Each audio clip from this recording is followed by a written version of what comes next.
ಬೆಂಗಳೂರಲ್ಲಿ ಬೆಲೆ ಏರಿಕೆ ಬಗ್ಗೆ ದೊಡ್ಡ ಹೋರಾಟ ಮಾಡಬೇಕು ಅನ್ನೋ ತೀರ್ಮಾನವನ್ನು ಮೊನ್ನೆ ನಮ್ಮ ವಿಧಾನಸಭೆಯ ವಿರೋಧ ಪಕ್ಷದ ನಾಯಕರ ಆಫೀಸಲ್ಲಿ ಚರ್ಚೆ ಮಾಡಿ ತೀರ್ಮಾನ ಮಾಡಿದಿರಿ. ಈಗ ಅದಕ್ಕೆ ಅಂತಿಮ ರೂಪಗಳನ್ನು ಕೊಟ್ಟಿದ್ದೀರಿ. ಎಲ್ಲ ಝೋನಲ್ ಕಮಿಷನರ್ ಆಫೀಸ್ ಹತ್ರ ಸುಮಾರು 3 ದಿನಗಳ ಕಾಲ ಬೇರೆ ಬೇರೆ ಡೇಟಲ್ಲಿ ಒಂದು ಹೋರಾಟವನ್ನು ನಾವು ಮಾಡ್ತೀರಿ. 3 ದಿನಗಳ ಕಾಲ. ಒಂದು ಹಾಲಿನ ಬೆಲೆ ಏರಿಕೆ ಬಗ್ಗೆ, ವಿದ್ಯುತ್ ಬೆಲೆ ಏರಿಕೆ ಬಗ್ಗೆ, ಮತ್ತು ಪ್ರಾಪರ್ಟಿ ಟ್ಯಾಕ್ಸು, ಗಾರ್ಬೇಜ್ ಸೆಸ್ಸು ಮತ್ತು ಪಾರ್ಕಿಂಗ್ ಶುಲ್ಕ. ಬೆಂಗಳೂರಿಗೆ ಭರಪೂರ ಟ್ಯಾಕ್ಸ್ಗಳು, ಭರಪೂರ ಭರವಸೆಗಳಲ್ಲ, ಭರಪೂರ ಅನುದಾನಗಳಲ್ಲ. ಈ ಕಾಂಗ್ರೆಸ್ ಬಂದ ಮೇಲೆ ಭರಪೂರ ಟ್ಯಾಕ್ಸ್ಗಳ ಹೊರೆಯನ್ನು ಬೆಂಗಳೂರು ಜನತೆ ಮೇಲೆ ಹಾಕಿದ್ದಾರೆ. ಈಗ ನಾವೆಲ್ಲ ಕೂತು ತೀರ್ಮಾನ ಮಾಡಿದ್ದೀರಿ. ಮನೆ ಮನೆಗೂ ಕರಪತ್ರ ತಲುಪಿಸ್ತೀರಿ, ಮನೆ ಮನೆಗೂ ಪಾಂಪ್ಲೆಟನ್ನು ತಲುಪಿಸ್ತೀರಿ. ಈಗಾಗಲೇ ಪಾಂಪ್ಲೆಟು ರೆಡಿ ಮಾಡೋಕ್ಕೆ ನಾನು ಹೇಳಿದ್ದೀನಿ ನಮ್ಮ ಅಧ್ಯಕ್ಷರಿಗೆ, ಜಿಲ್ಲಾಧ್ಯಕ್ಷರಿಗೆ. ಹೋರಾಟವನ್ನು ಯಾವತ್ತಿಂದ ಪ್ರಾರಂಭ? 28ನೇ ತಾರೀಕಿಂದ ಮೋಸ್ಟ್ಲಿ ಎಲ್ಲ ಝೋನಲ್ ಕಮಿಷನರ್ ಆಫೀಸ್ ಎದುರುಗಡೆ ಮಾಡ್ತೀರಿ. ಅದಾದಮೇಲೆ ನಾನು ಮತ್ತು ಇತರ ಎಲ್ಲ ಮುಖಂಡರುಗಳು ಕಾರ್ಪೊರೇಷನ್ ಕಮಿಷನರ್ ಹೆಡ್ ಆಫೀಸ್ ಹತ್ರ ಅಲ್ಲಿ ನಾವು ಮೆಮೊರಂಡಮನ್ನು ಕೊಡ್ತೀರಿ. ಅದಾದಮೇಲೆ ಬೆಸ್ಕಾಮಲ್ಲೂ ಕೂಡ ಅವ್ರಿಗೂ ಕೂಡ ಬೆಲೆ ಏರಿಕೆ ವಿರುದ್ಧ ಮೆಮೊರಂಡಮ್ ಕೊಡ್ತೀರಿ. ಮಹಿಳಾ ಮೋರ್ಚಾಯಿಂದ BWSSB ಎದುರುಗಡೆ ಅಲ್ಲೂ ಕೂಡ ಒಂದು ಪ್ರತಿಭಟನಾ ಒಂದು ಮೆಮೊರಂಡಮನ್ನು ನಾವು ಕೊಡ್ತಾಯಿದ್ದೀವಿ. ಇಷ್ಟು ಹೋರಾಟಗಳನ್ನು ಬೆಂಗಳೂರು ಜನಗಳ ಹಿತದೃಷ್ಟಿಯಿಂದ, ಬೆಂಗಳೂರಿನ ಜನ ಏನು ಶಾಪ ಆಗ್ತಾ ಇದ್ದಾರೆ ಈ ಸರ್ಕಾರಕ್ಕೆ, ಅದರ ವಿರುದ್ಧವಾದಂಥ ಒಂದು ಹೋರಾಟವನ್ನು ಈಗ ಪ್ರಾರಂಭ ಮಾಡಿದ್ದೀರಿ. ಈಗಾಗಲೇ ಬೆಂಗಳೂರು ಮಹಾನಗರ ಪಾಲಿಕೆ ಚುನಾವಣೆ ನಡೆಸಬೇಕಾಗಿತ್ತು. ಈಗ ಬೆಲೆ ಏರಿಕೆ ಮಾಡಿ ಜನರ ಕೆಂಗಣ್ಣಿಗೆ ಗುರಿಯಾಗಿರ್ತಕ್ಕಂಥ ಕಾಂಗ್ರೆಸ್ ಅವರು ಚುನಾವಣೆಯನ್ನು ಮುಂದೂಡ್ತಾ ಇದ್ದಾರೆ. ಅದರ ಬಗ್ಗೆನೂ ನಾವು ಇವತ್ತು ಚರ್ಚೆಯನ್ನು ಮಾಡಿದ್ದೀರಿ. ಮುಂದೆ ಹೇಗೆ ಹೋರಾಟ ತೆಗೆದುಕೊಳ್ಬೇಕು ಅನ್ನೋದ್ರ ಬಗ್ಗೆ ಅದನ್ನು ಕೂಡ ಯೋಚನೆಯನ್ನು ನಾವು ಮಾಡ್ತೀವಿ. ಸ್ಪೀಕರ್ ಹತ್ರ ಮಾತಾಡಿದ್ದೀರಿ. ಇದು ಅಸಂವಿಧಾನಿಕ.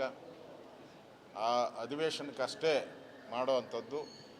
ಅಧಿವೇಶನದಲ್ಲಾದಂಥ ಗಲಾಟೆ ಅಧಿವೇಶನದೊಳಗಡೆ ಕ್ರಮ ತೆಗೆದುಕೊಳ್ಬೇಕು.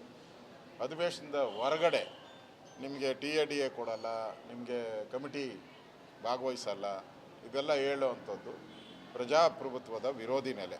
ಅದರಿಂದ ನಾವು ಹೇಳಿದ್ವಿ, ಅಧಿವೇಶನದೊಳಗಡೆ ಏನಾದರೂ ನಮ್ಮ ಕಡೆಯಿಂದ ಲೋಪ ಆಗಿದ್ದರೆ ಅದನ್ನು ನಾವು ಒಪ್ಕೊಳ್ಳೋಕ್ಕೆ ಸಿದ್ಧ ಇದ್ದೀರಿ. ಯಾಕೆಂದರೆ ನಾವೇನು ಹೊಸ್ದಾಗೇನು ಧರಣಿ ಏನು ಮಾಡಿಲ್ಲ.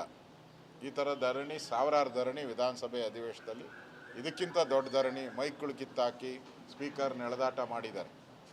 ಆ ಸಂದರ್ಭದಲ್ಲಿ ಕಾಂಗ್ರೆಸ್ ಅವರೇ ಎಳೆದಾಟ ಮಾಡಿದ್ದು. ಆವಾಗ ಇಲ್ಲದೆ ಕಾನೂನು, ಈಗ ಹೊಸ್ದಾಗಿ ಯಾವುದು ಕಾನೂನನ್ನು ಮಾಡಬೇಡಿ ಅನ್ನೋ ವಿನಂತಿನೂ ಕೂಡ ಸ್ಪೀಕರ್ ಅವರಿಗೆ ನಾವು ಮಾಡಿದ್ದೀವಿ. ಲಾ ಮಿನಿಸ್ಟ್ರಿಗೂ ಮಾತಾಡಿದ್ದೀನಿ, ಮುಖ್ಯಮಂತ್ರಿಗೂ ಮಾತಾಡ್ತೀನಿ. ಇದು ಅಸಂವಿಧಾನಿಕ, ಇದನ್ನು ಕೂಡಲೇ ವಾಪಸ್ ತೆಗಿಬೇಕು ಅನ್ನೋ ಮಾತನ್ನು ನಾನು ಹೇಳ್ತೀನಿ.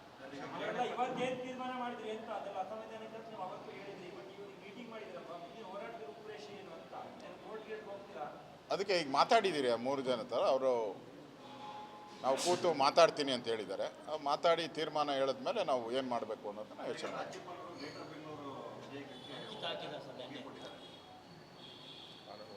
ಅದು ಕಾನೂನು ಪ್ರಕಾರ ನಾವು ಹೋರಾಟವನ್ನು ಮಾಡ್ತೀರಿ. ನಾವು ರಾಜ್ಯಪಾಲರಿಗೆ ವಿನಂತಿ ಮಾಡಿದ್ರಿ, ಇದನ್ನು ಅಂಕಿತ ಹಾಕಬಾರ್ದು. ಇದು ಸಂವಿಧಾನದ 74th ಅಮೆಂಡ್ಮೆಂಟ್ ಏನಿದೆ, ಅದೇ ಕಾಂಗ್ರೆಸ್ ಅವ್ರು ತಂದಂಥ ಅಮೆಂಡ್ಮೆಂಟ್, ಅದು ರಾಜೀವ್ ಗಾಂಧಿ ಅವರು, ಅದನ್ನು ವೈಲೇಷನ್ ಆಗಿದೆ ಅನ್ನೋ ಮಾತನ್ನು ಹೇಳಿದ್ರಿ. ಇವತ್ತು ಗವರ್ನರ್ ಅವರು ಸಹಿ ಹಾಕಿದ್ದಾರೆ. ಇದನ್ನು ಮುಂದೆ ಕಾನೂನು ಹೋರಾಟಗಳನ್ನು ಮಾಡ್ತೀವಿ. ಅದಕ್ಕೆ ಕಾನೂನು ಹೋರಾಟ ಏನು, ಗವರ್ನರು ಕಾಂಗ್ರೆಸ್ ಅವರು ಹೇಳಿದ ರೀತಿ ಅದೇನು BJP ಕಚೇರಿ ಏನಲ್ಲ.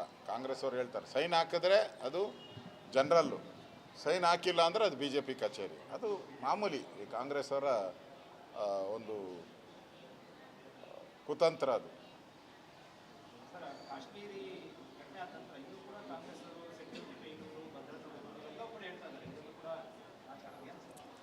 ನೋಡಿ, ಕಾಂಗ್ರೆಸ್ ಅವ್ರಿಗೆ ಏನಾನ ಗೌರವ ಇದ್ದೇ ಈ ದೇಶದ ಬಗ್ಗೆ.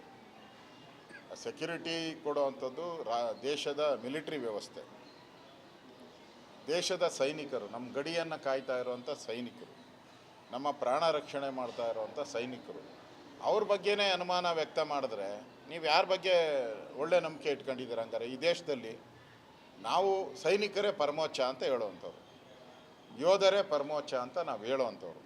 ಅವ್ರ ಬಗ್ಗೆನೇ ನೀವು ಬೆರಳು ತೋರಿಸಿ ನೀನು ಅಲ್ಲಿ ಸರಿಯಾಗಿ ಕಾವಲು ಕಾಯ್ದಿಲ್ಲ ಈ ಥರದ್ದೆಲ್ಲ ಹೇಳಿದ್ರೆ ಸೈನಿಕರ ಮಾನಸಿಕ ಸ್ಥೈರ್ಯವನ್ನು ಕುಂದಿಸುವಂಥ ಕೆಲಸವನ್ನು ಕಾಂಗ್ರೆಸ್ ಅವರು ಮಾಡಬಾರ್ದು. ಇಡೀ ದೇಶ ಒಟ್ಟಾಗಿ ಈ ಘಟನೆಯನ್ನು ಖಂಡಿಸಬೇಕು ಮತ್ತು ಇದರ ಪಾಕಿಸ್ತಾನದ ವಿರುದ್ಧದ ಹೋರಾಟದಲ್ಲಿ ಎಲ್ಲರೂ ಕೂಡ ಭಾಗಿಯಾಗಬೇಕು. ಅದು ಬಿಟ್ಬಿಟ್ಟು ಈಗ ಅವರು ಹಿಂದೂ ಅಂತೇಳಿ ಹುಡುಕಿ ಹೊಡೆದಿದ್ದಾರೆ. ಅವರು ಇದನ್ನು ಬೇರೆ ಕಡೆ ಡೈವರ್ಟ್ ಮಾಡುವಂಥ ಕೆಲಸವನ್ನು ಕಾಂಗ್ರೆಸ್ ಅವರು ಮಾಡಬಾರ್ದು. ಅದು ಸೈನಿಕರ ಮೇಲೆ ಬೇಹುಗಾರಿಕೆ ಸರಿ ಇಲ್ಲ, ಸೈನಿಕರು ಯಾಕಿರಲಿಲ್ಲ ಅಲ್ಲಿ, ಈ ಥರದ್ದೆಲ್ಲ ಹೇಳೋವಂಥದ್ದು ಸರಿ ಇಲ್ಲ. ನಾನು ಹಂಗೆ ಪ್ರಶ್ನೆ ಇವ್ರಿಗೆ ಮಾಡಿಬಿಟ್ರೆ ಇವ್ರ ಯೋಗ್ಯತೆ ಏನಾಗ್ತೈತೆ? ರಾಮೇಶ್ವರ ಕೆಫೆಯಲ್ಲಿ ಬಾಂಬ್ ಬ್ಲಾಸ್ಟ್ ಮಾಡೋದಲ್ಲ, ಅವಾಗ ಯಾರು ಫೇಲೂರು? ಕುಕ್ಕರ್ ಬಾಂಬು, ಮಂಗಳೂರಲ್ಲಿ ಕುಕ್ಕರ್ ಬಾಂಬು ತೊಗೊಂಡೋಗಿ ಬ್ಲಾಸ್ಟ್ ಮಾಡೋಕ್ಕೆ ಹೋಗಿದ್ನಲ್ಲ, ಅದು ಯಾರು ಫೇಲೂರು? ರಾಜ್ಯದಲ್ಲಿ ನಡೀತಾ ಇದೆ ಅಲ್ಲ ಅತ್ಯಾಚಾರ ಘಟನೆಗಳು, ಮಂತ್ರಿ ಮೇಲೇ ಅತ್ಯಾಚಾರ, ಮಂತ್ರಿಗಳು ಎಲ್ಲ ಮಂತ್ರಿ ಮೇಲೂ ಕಾವಲು ಇರಬೇಕಲ್ಲ ನಿಮ್ಮ ಮಂತ್ರಿಮಂಡಲದ. ಅಟ್ಲೀಸ್ಟ್ ನೀನು ಬೇರೆಯವ್ರನ್ನ ರಕ್ಷಣೆ ಮಾಡೋದು ಬೇಡ. ಸಿದ್ದರಾಮಯ್ಯನವರು ಅವ್ರ ಮಂತ್ರಿಗಳ್ನೂ ರಕ್ಷಣೆ ಮಾಡೋಕ್ಕಾಗಲಿಲ್ಲ, ಅವ್ರ ಮೇಲೆ ಸರಿಯಾಗಿ ಕಾವಲು ಕಾಯೋಕ್ಕಾಗಿಲ್ಲ. ಅಂಥದ್ದೋಗಿ ದೇಶದ ಸೈನಿಕರ ಮೇಲೆ ಹೇಳೋವಂಥದ್ದು ಈ ಕಾಂಗ್ರೆಸ್ ಪಾರ್ಟಿಯವ್ರಿಗೆ ಯಾಕೆ ಈ ಚಟ ಅಂಟಿದೆ ಅನ್ನೋದು ನನಗೂ ಅರ್ಥ ಆಗ್ತಾ ಇದೆ.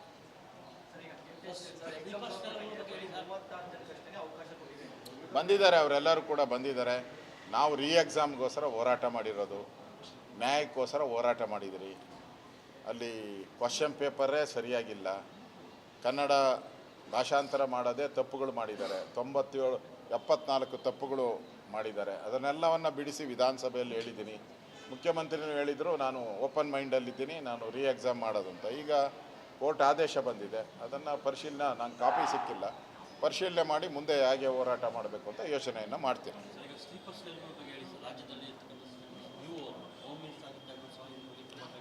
ಫಸ್ಟು ನಮಗೆ ಹೊರಗಿನವ್ರಿಗಿಂತ ಪಾಕಿಸ್ತಾನಕ್ಕಿಂತ ನಮ್ಗೆ ಒಳಗಡೆ ಇರುವಂಥ ವೈರಿಗಳು ಯಾರಿದ್ದಾರೆ, ಈ ಸ್ಲೀಪರ್ ಸೆಲ್ಗಳು, ಇವ್ರನ್ನ ಮಟ್ಟ ಹಾಕ್ಬೇಕು. ಮತ್ತು ಅವ್ರಿಗೆ ಬೆಂಬಲ ಕೊಡ್ತಾ ಇರೋರು, ಅವ್ರಿಗೆ ಹಣಕಾಸಿನ ನೆರವನ್ನು ಕೊಡುವಂಥದ್ದು, ಅವ್ರಿಗೆ ಕಾನೂನು ನೆರವನ್ನು ಕೊಡುವಂಥದ್ದು, ಅವರು ಅರೆಸ್ಟ್ ಆದಾಗ ಕೋರ್ಟ್ಗಳಲ್ಲಿ ಅವ್ರಿಗೆ ಬೇಲ್ ಕೊಡಿಸೋವಂಥದ್ದು, ಬಿಡುಗಡೆ ಮಾಡಿಸೋವಂಥದ್ದು, ಇದು ಭಾಳ ಇಂಪಾರ್ಟೆಂಟು.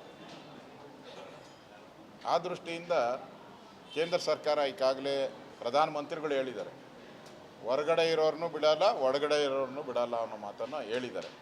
ಆ ದೃಷ್ಟಿಯಿಂದ ಈಗಾಗಲೇ ಪ್ರೈಮ್ ಮಿನಿಸ್ಟರು ಒಳ್ಳೊಳ್ಳೆ ಕ್ರಮಗಳನ್ನು ತೆಗೆದುಕೊಂಡಿದ್ದಾರೆ.